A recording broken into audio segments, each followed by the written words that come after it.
que hace frío. Hola, mi nombre es Roger Salazar, arquitecto y docente de la Escuela de Construcción de Duoc San Bernardo. Como verán, hace mucho frío y mi casa es de ladrillo, así que quiero mejorar la aislación de mi casa. Para eso voy a llevar a mi colega Javier, también docente de la Escuela de Construcción, para que me ayude con unos conceptos. ¿Aló? Hola Javier, ¿cómo estás? Hola, bien, ¿y tú? Bien, bien, gracias. Oye, ¿te acuerdas que quería mejorar la aislación de mi casa? Ok. Bueno, en eso estoy. Entonces te quería preguntar por dos conceptos muy relevantes para hacer esto. Estos conceptos son transmitancia Ok. térmica y aislación térmica. Y también te quería pedir que me ayudaras con algunos tipos de materiales que puedo utilizar. Perfecto. No hay problema. Perfecto, muchas gracias. Quedo atento a tu respuesta. Ok, vale. Ya. Ahora vamos a esperar la respuesta de Javier para que con los materiales que me sugiera ocupar un programa de metodología BIM que ocupamos en la sede para evaluar cuál puede ser la mejor opción para mejorar la aislación de mi casa y que no haga tanto frío en invierno. Así que muchas gracias y quedamos atentos a la respuesta de Javier. ¡Chao! Hola, me presento. Yo soy Javier Carrasco, arquitecto, soy docente de la Escuela de Construcción de la Escuela San Bernardo. Efectivamente, como dice Roger, mi colega, la transmitancia térmica y la aislación térmica permiten mejorar las condiciones de confort térmico de una edificación. Ambas están contenidas en la normativa NSH 853 y en el artículo 4.1.10 de la OGUC o la ordenanza. Con ambas se puede mejorar el rendimiento térmico de una envolvente existente o nueva. Vamos a ver de qué se trata. Para profundizar en lo que estábamos mencionando recién respecto a la aislación térmica y la transmitancia, tenemos que entender algunos conceptos básicos, como por ejemplo el tema de la envolvente, y saber que hay temperatura exterior y temperatura interior, desde las cuales se mide la diferencia entre ellas. Es de ahí donde se obtiene la transmitancia térmica.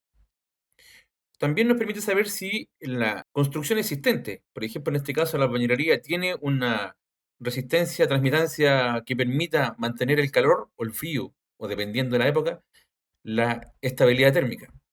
Uy, ¿cómo mejorarlo a través también de un revestimiento?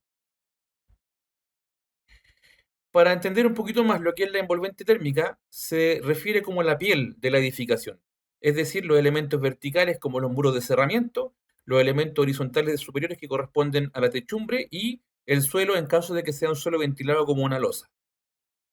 Nosotros nos vamos a enfocar principalmente en este caso en el muro, en una solución para muro. Los conceptos en profundidad. Resistencia térmica, tal como está dicho acá, es la capacidad de un material aislante o de la envolvente de una vivienda para resistirse u oponerse al paso de calor. ¿Ya? Se mide en metros cuadrados, multiplicado por grados Kelvin, divididos por la energía calórica, que son watts. La transmitancia térmica es inversa. Es la cantidad de calor que pasa por un material o elemento de la envolvente por una superficie y espesor dado cuando la diferencia de temperaturas es de 1 grado Kelvin entre cada uno.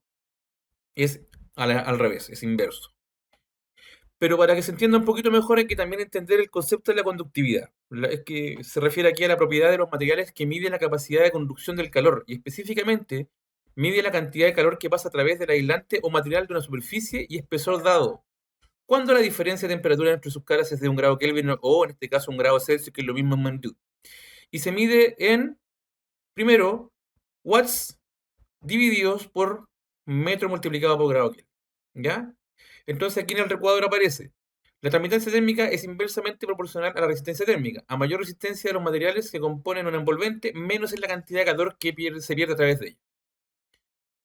Según la normativa chilena, la Ordenanza General de Urbanismo y Construcciones, tenemos unas zonas. Tenemos el RT, ¿ya? Que es la resistencia térmica, y la U, que es la transmitancia, que es lo que me mencionaba Roy. Y está establecido por zonas. ¿Ya? Entonces, por un lado tenemos la transmitancia, que es el valor U, que es el calor que pasa. Y la resistencia corresponde a la resistencia que opone el material para el paso de la temperatura. Esto es lo que está establecido en la UC, en el artículo 4.1.10.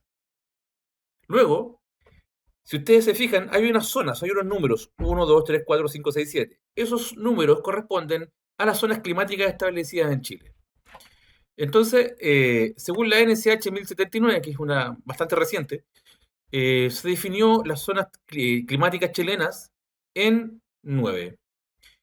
y corresponde a nuestra zona de Santiago el sector 5, que corresponde al central interior.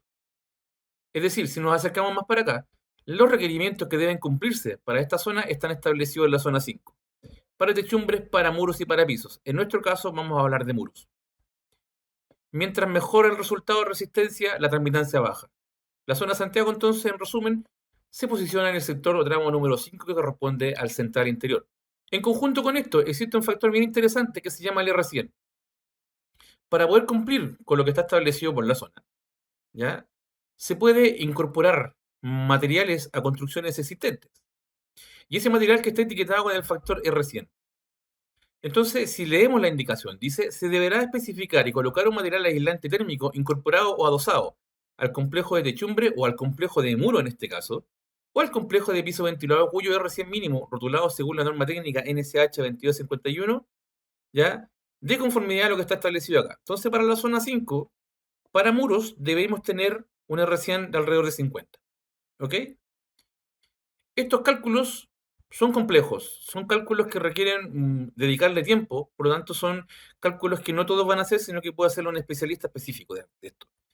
Sin embargo, utilizando la metodología BIM y la herramienta principalmente Revit, permite simular distintas soluciones de aislación incorporando estas fórmulas, ¿ya? Y se pueden evaluar los resultados conseguidos. A la vez también va a simplificar los cálculos complejos que se deben realizar para obtener estos valores rastreados. Mediante el uso de Revit, se puede recrear distintos elementos que se van a evaluar mediante el modelado, asignando los valores de aislación del producto. Eso es muy interesante, porque nos permite simplificar el proceso y evaluar, incluso de forma visual. Para concluir, según lo que me estaba solicitando Roger, me estaba pidiendo una sugerencia de soluciones, vamos a hacer lo siguiente. Se sugiere evaluar, utilizando las herramientas de Revit, para un muro de albañilería o de ladrillo, las siguientes soluciones. Primero, evaluar con un muro con estuco térmico exterior. Luego, incorporarle placa, yeso, cartón y poliestireno expandido, ya, de 20 milímetros hacia el interior. Luego, ensanchar o aumentar el espesor de la placa de poliestireno expandido y finalmente ver la combinación entre ambas, es decir, el estuco térmico por fuera y el revestimiento con poliestireno expandido de 30 milímetros al interior.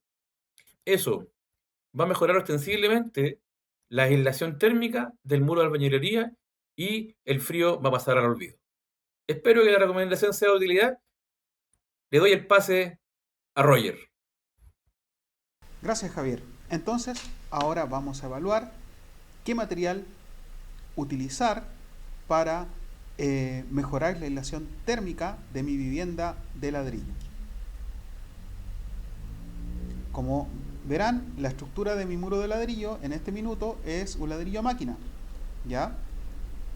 La primera alternativa que vamos a ver es un estuco térmico aplicado en la cara exterior y con un espesor de 10 milímetros. Hay distintos tipos de estuco en el mercado de distintas marcas, pero básicamente son predosificaciones que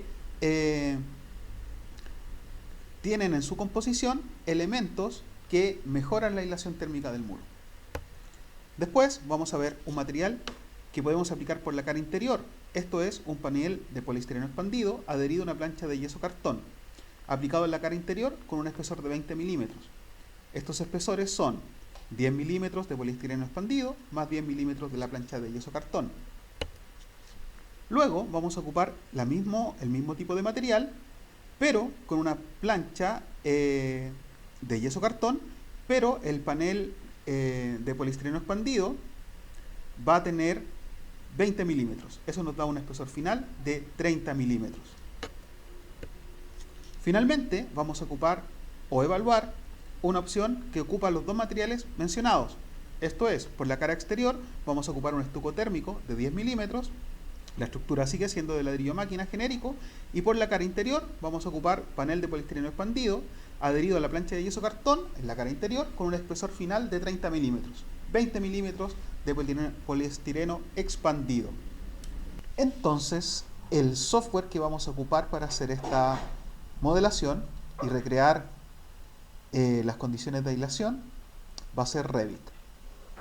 Revit es un software de Autodesk basado en la metodología BIM que ocupamos en la Escuela de Construcción C de San Bernardo.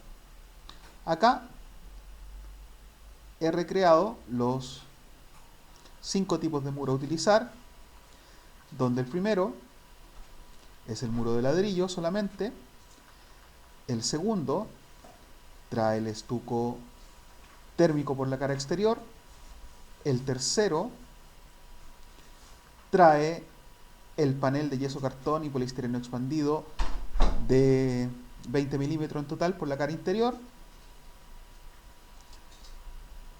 Este elemento de acá, el mismo tipo de material, pero el poliestireno es de 20 milímetros, dando un espesor total de 30 milímetros. Y finalmente, la solución con estuco exterior térmico por fuera y el panel de 30 milímetros por el interior. Esto no es solo un tema de dibujo, esta es una recreación de las condiciones de los materiales. Por ejemplo, el muro de ladrillo, al seleccionarlo, yo puedo ver su estructura y puedo ver sus propiedades. Y aquí me está informando la resistencia de 0.48, ¿ya? Que vimos anteriormente, donde la unidad es metros cuadrados por Kelvin dividido en watt o vatio. Entonces aquí pueden ver que muestra la estructura del muro.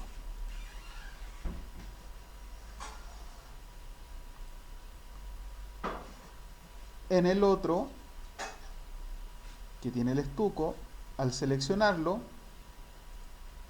yo veo su estructura y me doy cuenta que aparece por la cara exterior. No es solo un dibujo, ya que se refleja el cambio en la resistencia térmica y aquí aparecen sus componentes.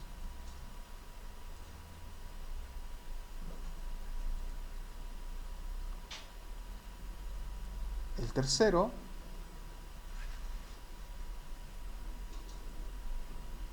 que es de albañilería 14 milímetros, más la plancha de yeso cartón con poliestireno expandido con 20 milímetros totales, podemos ver que ahora aparecen en la parte interior del muro. Y acá está la estructura y la resistencia de 0.56 aproximado obtenida. En el siguiente ejemplo, donde aumentábamos el espesor de poliestireno, también va a aumentar el espesor y con ello aumenta la resistencia a 0.62.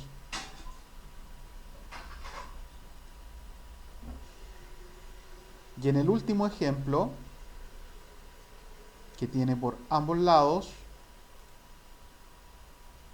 vamos a editar, perdón, acá me faltó seleccionarlo, volvemos, seleccionado, cosas que pasan de grabaciones, vamos a editar,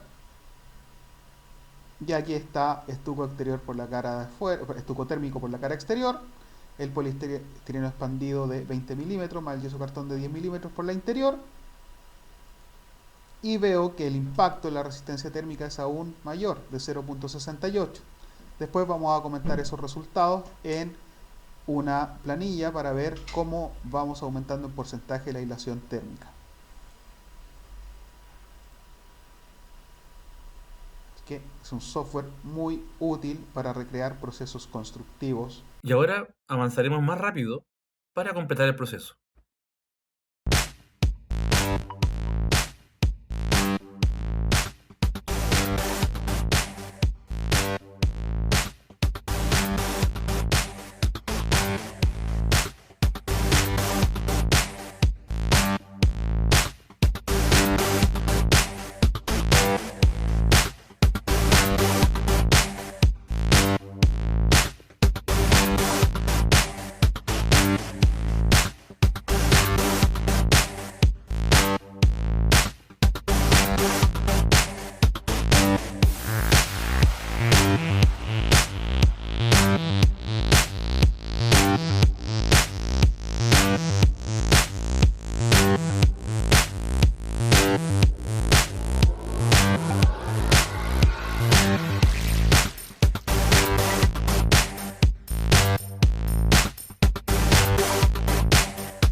20 alternativas que hemos barajado y el análisis de estos datos los podemos ver acá. Pasamos de una resistencia inicial dada por el muro de albañilería de 0,48 y a medida que vamos agregando aislación podemos ir mejorando alrededor de un 12% con el estuco térmico, un 15% con el panel de yeso cartón y poliestireno expandido de 20 milímetros, casi un 28% con el panel de yeso cartón y poliestireno expandido de 3 centímetros, y combinando el estuco y estos paneles podemos alcanzar una mejoría cercana al 42%. ¿Qué te parece, Javier? Ahora que tengo los datos, puedo decidir, según mi presupuesto, qué tipo de aislación emplear. Pero como nos va a explicar Javier, esto es una inversión. Es decir, yo voy a ver la reposición de mi dinero en un lapso de tiempo, debido a que al mejorar la aislación voy a disminuir los gastos de calefacción. Acá vamos a ver los resultados obtenidos desde 0,48. Con el estuco térmico en la cara exterior subimos a 0,54. Con el panel de yeso cartón más poliestireno expandido de 20 milímetros aumentamos a 0,56. Con el mismo panel en un espesor mayor en 0,62. Y ocupando la solución en ambas caras vamos a lograr 0,68 de resistencia térmica. Quedo atento a tus recomendaciones, Javier. Excelente, Roger. La solución propuesta resuelve el problema térmico y a la vez también soluciona el tema del gasto en calefacción a largo plazo. Eso es bastante bueno y positivo. No hay más sugerencias que hacer, ya que la solución propuesta cumple con la normativa y queda bastante clara la metodología que utilizaste. Bastante bueno. Con la plataforma BIM también podemos simplificar el cálculo de aislación y también probar más soluciones. Permite abrir un abanico de soluciones en poco tiempo y de manera bastante eficiente. Eso nos deja harto por hacer en la escuela de construcción. Así que, manos a la obra. Y bueno, ya hemos aprendido sobre aislación térmica y hemos evaluado distintas alternativas para mejorar la aislación de la vivienda. Así que con mis amigos gatunos nos vamos a juntar a conversar y definir cuál sería la mejor alternativa, entendiendo que lo que vamos a invertir lo vamos a recuperar con una disminución de los gastos en calefacción. Así que los invito a seguir aprendiendo sobre aislación y manos a la obra.